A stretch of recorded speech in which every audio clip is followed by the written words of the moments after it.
오늘 어버이주를 맞이해서 가족 같은 교회, 교회 같은 가족이라는 제목으로 말씀을 전하겠습니다.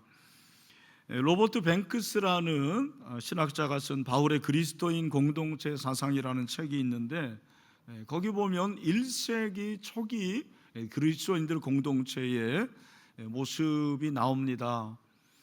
여러분이 아시는 대로 1세기는 팍스 로마가 세계를 지배하는 로마 평화죠, 그죠? 팍스 로마나 그런 나라였는데, 그런 시대였는데, 그 로마 사회에서 전통적으로 로마의 시민들이 관계하는 두 가지 공동체가 있었다고 그렇게 말하고 있습니다. 하나는 도시국가입니다. 폴리스죠. 또 하나는 가정이었습니다. 그런데 그 당시 로마에 살고 있었던 많은 사람들이 이 폴리스와 가정 중에 어떤 공동체에 더 영향을 받고 만족을 얻고 평화를 얻었을까요? 폴리스였을까요? 가정이었을까요? 가정이었습니다.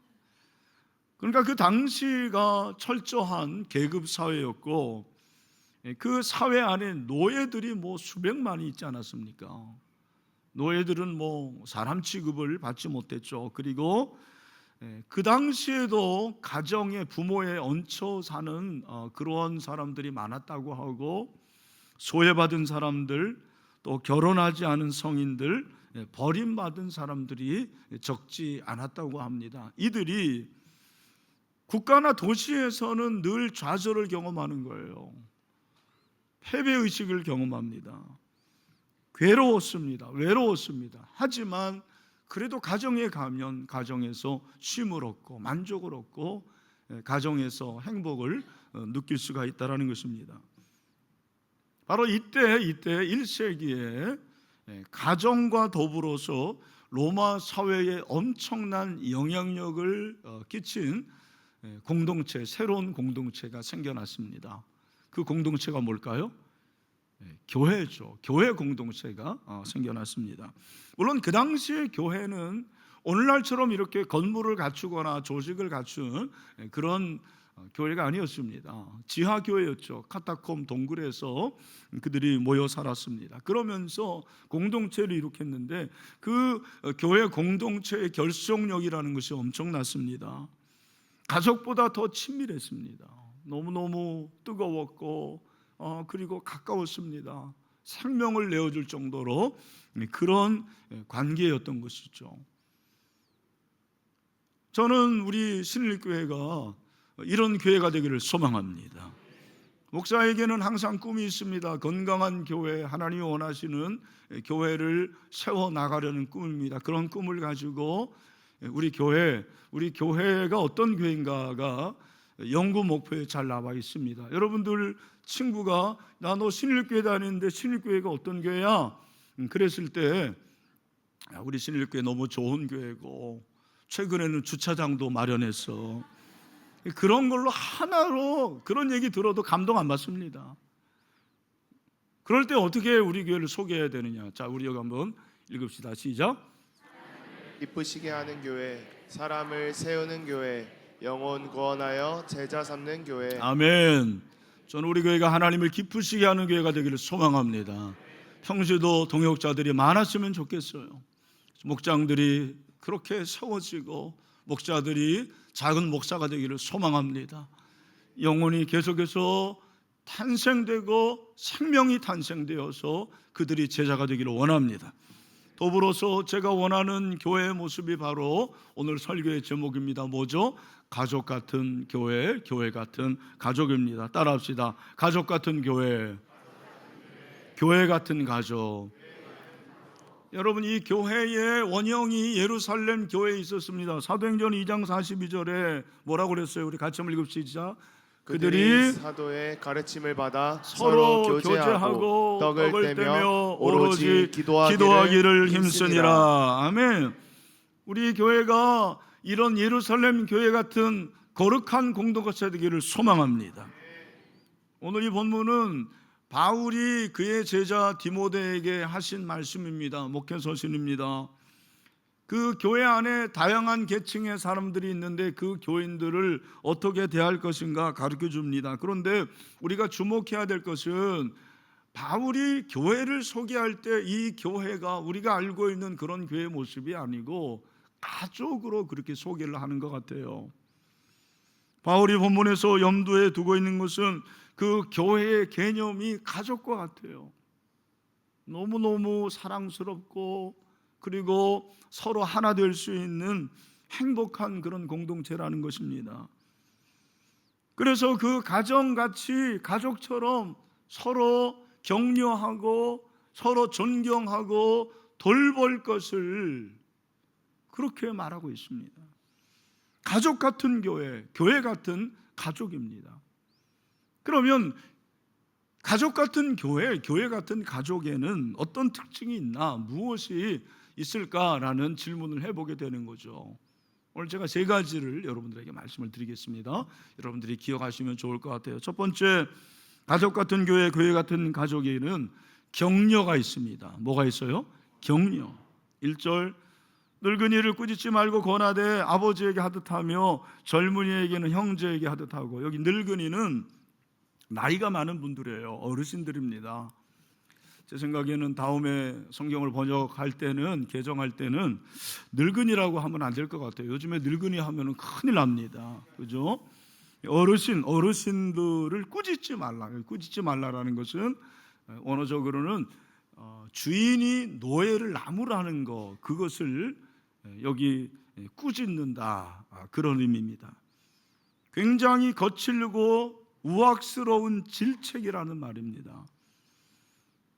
여러분, 우리가 어르신들을 막 혼내요. 그런 분들이 있어요. 굉장히 강 큰 사람들입니다. 그러면 안 돼요. 어르신들을 그럼 어떻게 해야 되느냐? 권하라, 그렇게 말하고 있습니다. 이 권하는 것은 격려를 말하는 거예요. 이 단어와 같은 어원이 파라클레이토스, 성령 아닙니까? 성령님은 우리의 위로자가 되십니다. 할렐루야. 우리를 격려하시는 분이십니다. 바울은 교회 안에 있는 연장자들, 이 어르신들을 격려하라고 얘기하는 거죠. 함부로 하지 말라, 그들을 위로해줘라, 격려하라, 그렇게 말씀을 하고 있습니다. 우리 교회가 다음 세대와 함께하는 교회지만 우리 어르신들이 없이 어떻게 내가 존재하고 우리 다음 세대가 존재합니까? 우리 어르신들을 존경할 수 있는 그런 교회가 되기를 소망합니다. 그들을 격려해야 되죠. 또한 젊은이들을 형제에게 하듯 하라. 여기 젊은이는 글쎄 제 생각에는 나보다 나이 어린 그런 사람들을 가리키는 것이 아닌가 생각됩니다.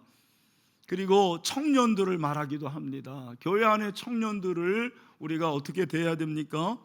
형제에게 하듯 하라. 내 형제처럼 그렇게 대하주라고 말씀하고 있는 것입니다. 이해하고 들으십시오. 여기 어르신들, 제 생각에 교회 안에 질서가 필요하죠. 장유유서가 필요합니다. 그러나 나이가 계급이 돼서는 안 돼요. 교회 안에서는 다 계급을 떼는 거예요.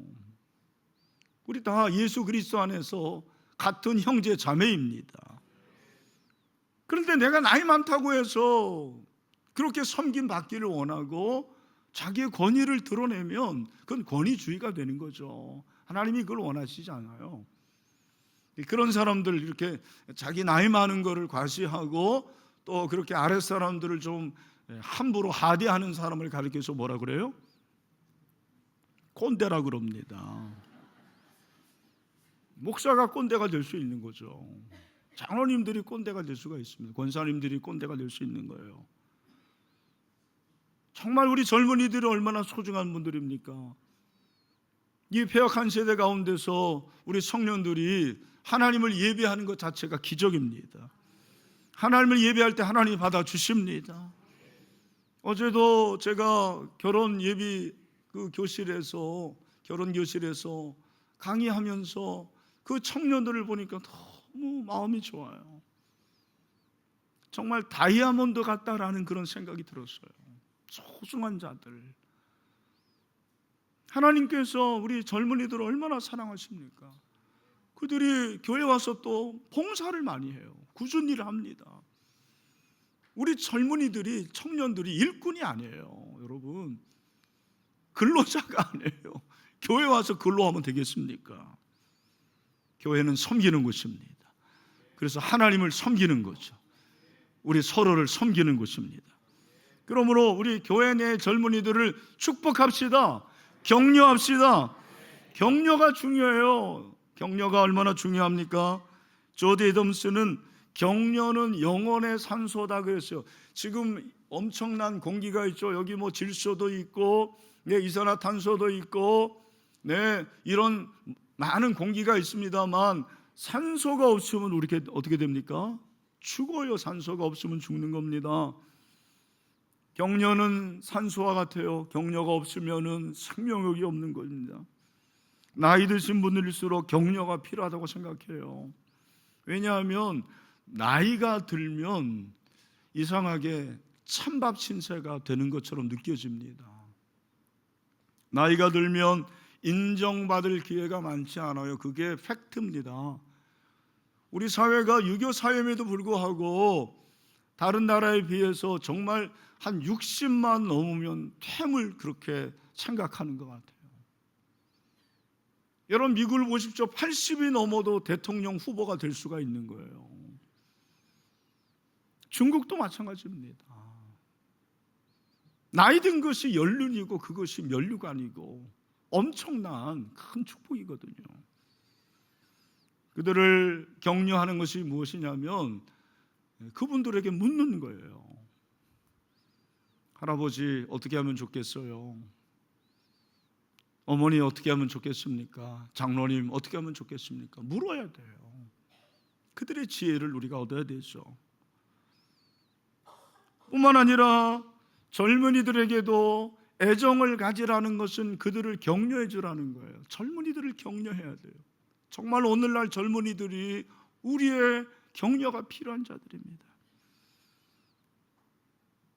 솔로몬은 잠언서 19장 22절에서 사람은 자기의 인자함으로 남에게 사모함을 받느니라고 그랬어요.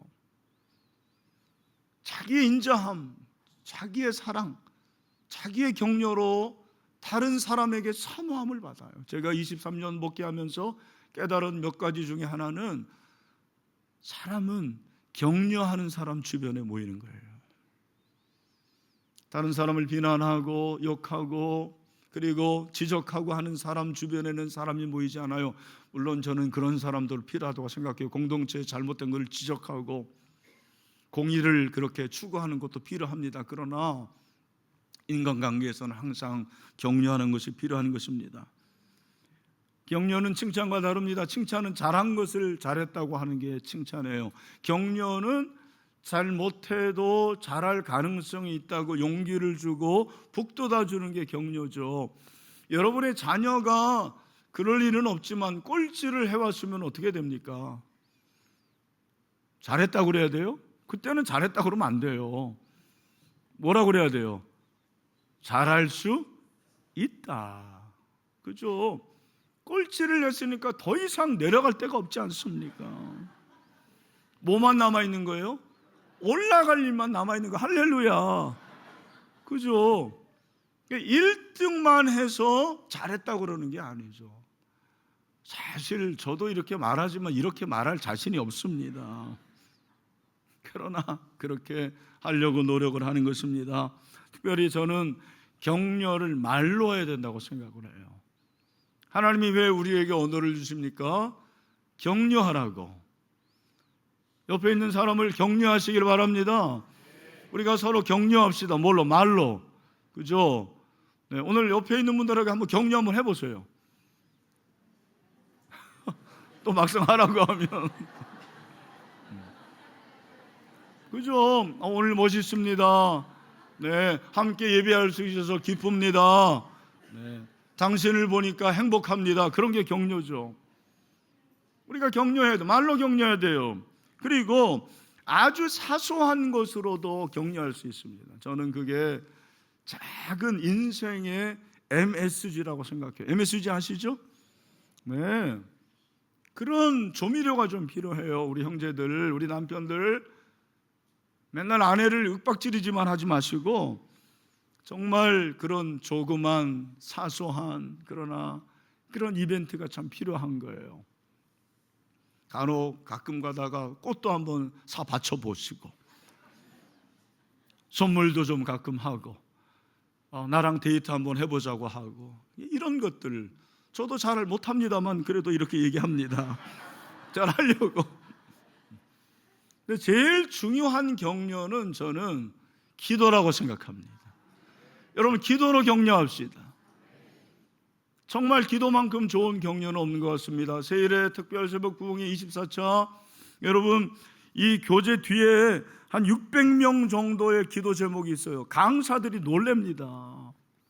물론 지금까지 한 명만 왔습니다만 놀래요. 이게 끝나고 여기 화면에만 600명 정도의 기도 제목이 나오는데 나는 그거 보기만 해도 눈물이 나와요. 그런 아픔이 있구나. 그런 소원이 있구나. 제가 알게 돼요. 여러분들도 여러분이 아는 그런 목원 또 교인들의 기도 제목을 보면서 기도하는 거죠. 그게 격려죠. 우리 사랑하는 진리교회 우리 형제자매 여러분, 우리는 주 안에서 가족입니다. 서로 격려합시다. 두 번째, 가족 같은 교회 같은 가족이 되려면 서로 존경해야 돼요. 따라합시다. 존경. 2절을 보니까 늙은 여자에게 이거 늙은 여자 별로 안 좋은 그러니까 연장자죠. 연장자인데 연장의 여인, 여자를 말하는 거예요. 여자라는 것은 그냥 존칭으로 생각하시면 됩니다. 그런 연장의 여자를 어머니에게 하듯 하라, 존경하라는 말입니다. 그러니까 성경이 부모 긍경을 강조합니다. 이 부모 공경이 너무 중요한 거예요. 하나님을 공경하는 것도 중요하지만 부모님을 공경하라고 하는 거죠. 십계명, 하나님과 우리와의 관계의 첫 번째 계명은 5계명인데 부모 공경이죠. 출애굽기 20장 12절 말씀 다 같이 시작. 내 부모를 공경하라. 그리하면 내 하나님 여호와가 내게 준 땅에서 내 생명이 길리라. 아멘. 여러분 효자는 복 받아요. 저의 간증입니다. 우리 교인들 중에서 효자들이 복을 받아요. 부모님을 함부로 하면 안 됩니다. 에베소서 6장 1절에서 3절도 마찬가지죠. 자녀들아 주 안에서 너희 부모에게 순종하라. 이것이 옳으니라. 주 안에서, 그죠? 주님 안에서, 말씀 안에서. 그러면 내 아버지 어머니를 공경하면 약속 있는 첫 계명이기 때문에 네가 잘되고 땅에서 장수하리라고 약속해 주십니다. 성경은 어르신들, 연장자들을 존경하라고 그러는 거예요. 존경하라. 레위기 19장 32절 말씀이죠. 뭐라고 말합니까? 시작. 너는 샘머리 앞에서 일어서고 노인의 얼굴을 공경하며 내 하나님을 경외하라. 나는 여호와이니라. 아멘. 여러분 그 연장자들, 어르신들의 흰머리는 많은 것을 내포하고 있어요. 일어서야 돼요. 존경하라는 얘기죠. 노인의 얼굴을 공경해. 노인의 얼굴이 그렇게 아름답지는 않습니다. 주름살도 많고 그 주름살 안에 있는 그런 여러 가지 인생의 흔적들은 많은 걸 얘기합니다. 그 얼굴을 공경하라는 것은 그분의 인격을, 그분의 인생을 존경하라는 얘기입니다. 예수님이 십자가 지실 때 한 가지 정말 마음에 남았던 것은 어머니였습니다. 그 어머니를 누구에게 맡깁니까? 요한에게 맡깁니다.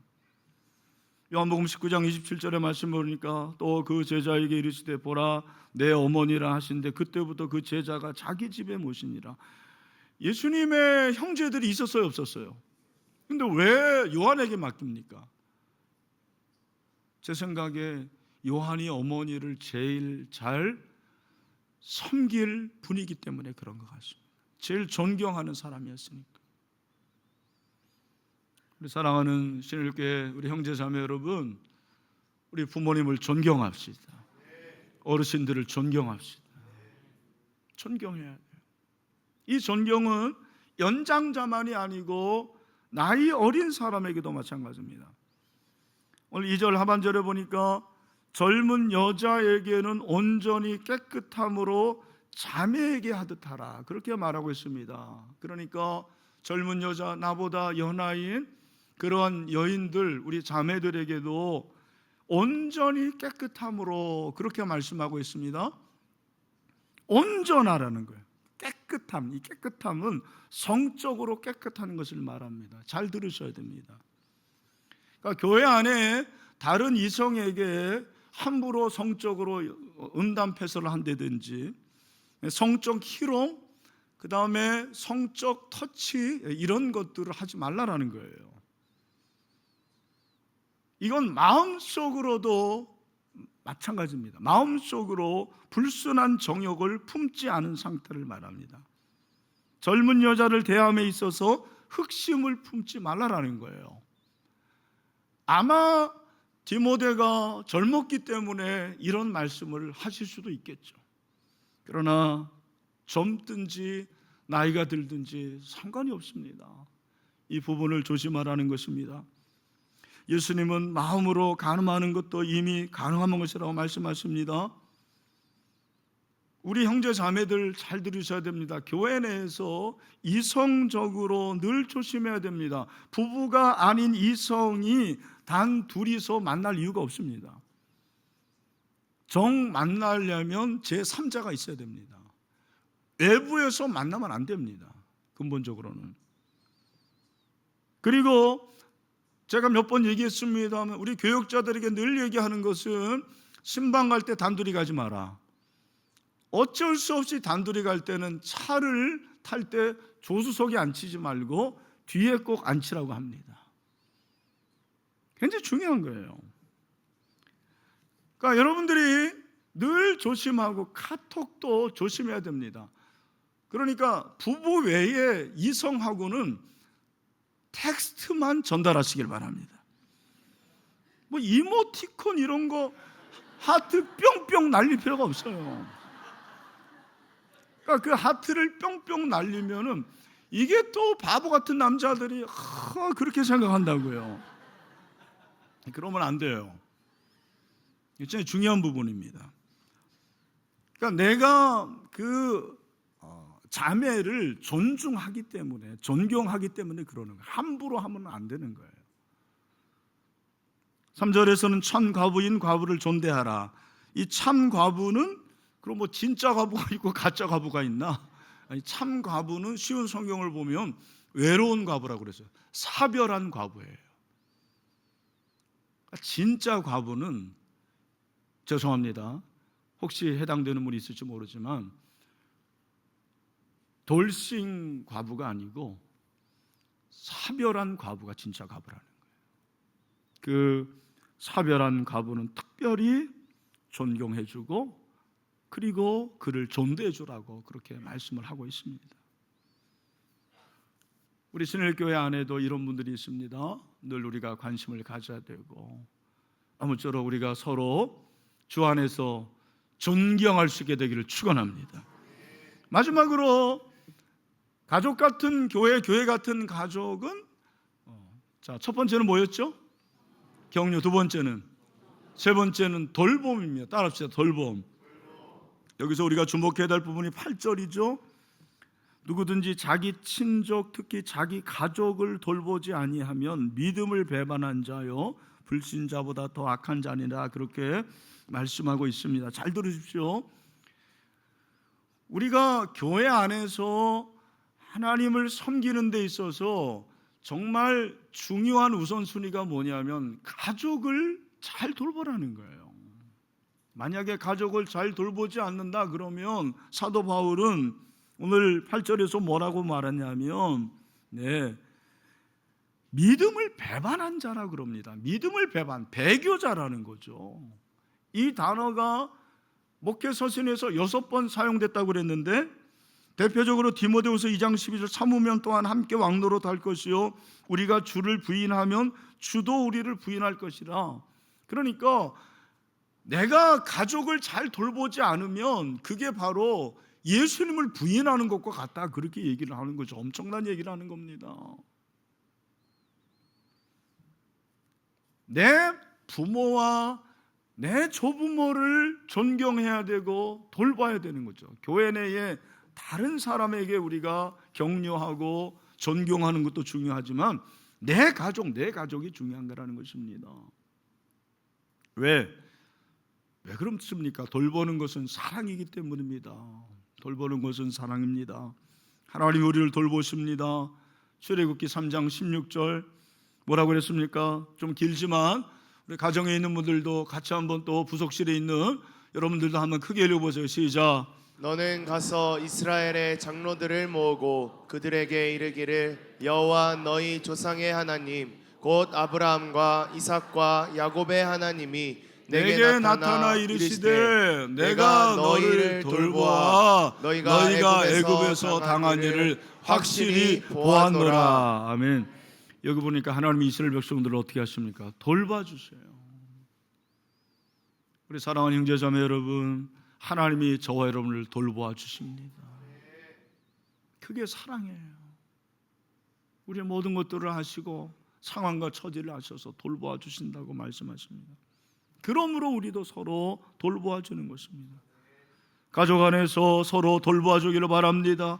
관심을 가져야 됩니다.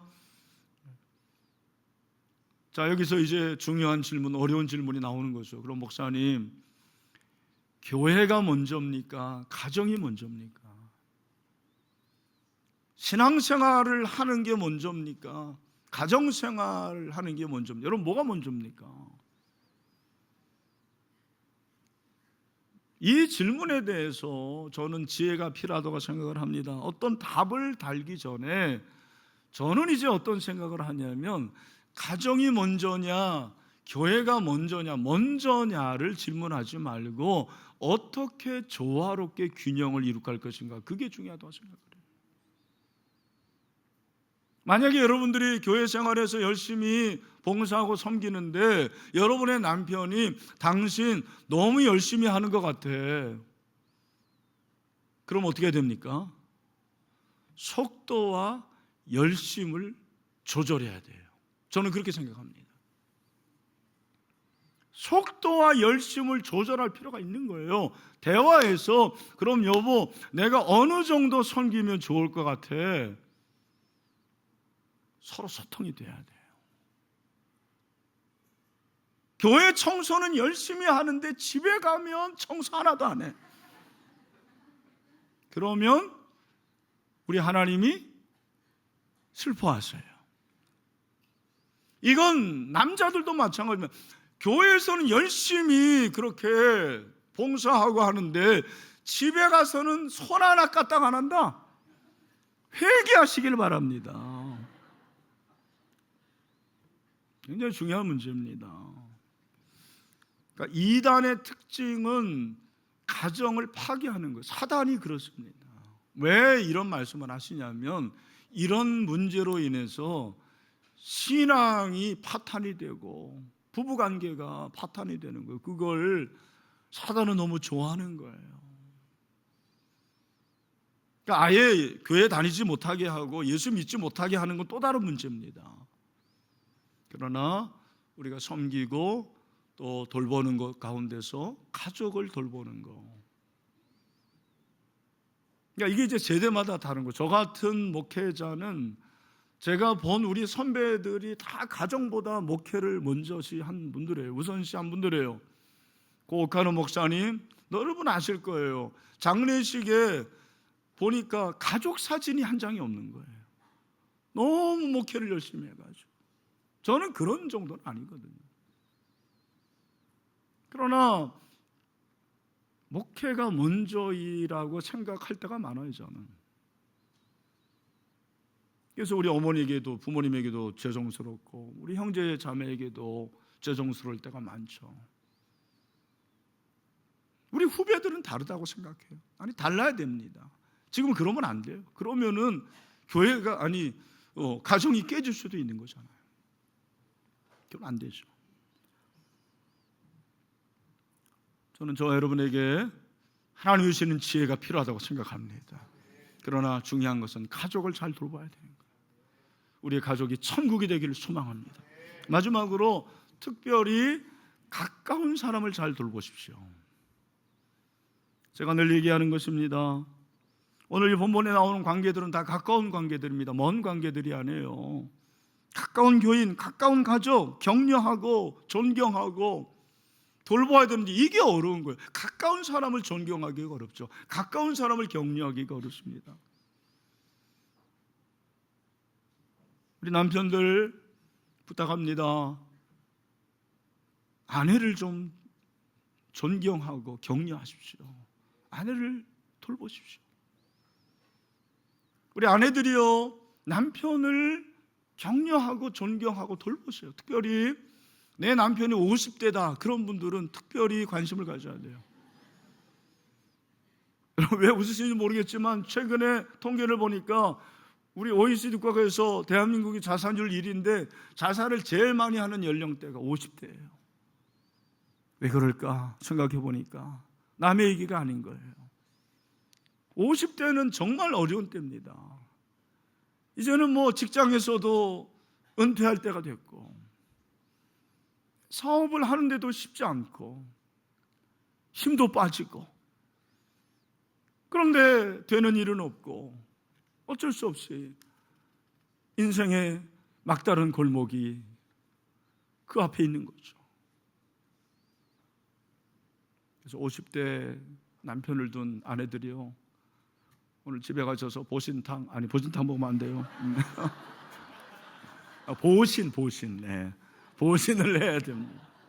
네.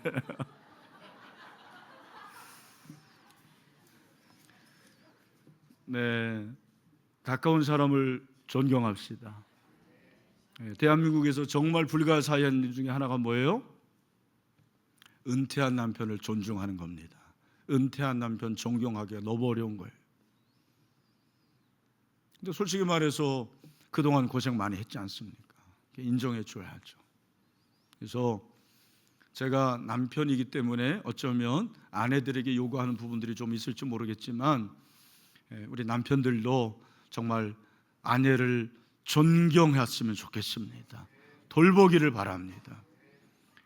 마지막으로 말씀드립니다.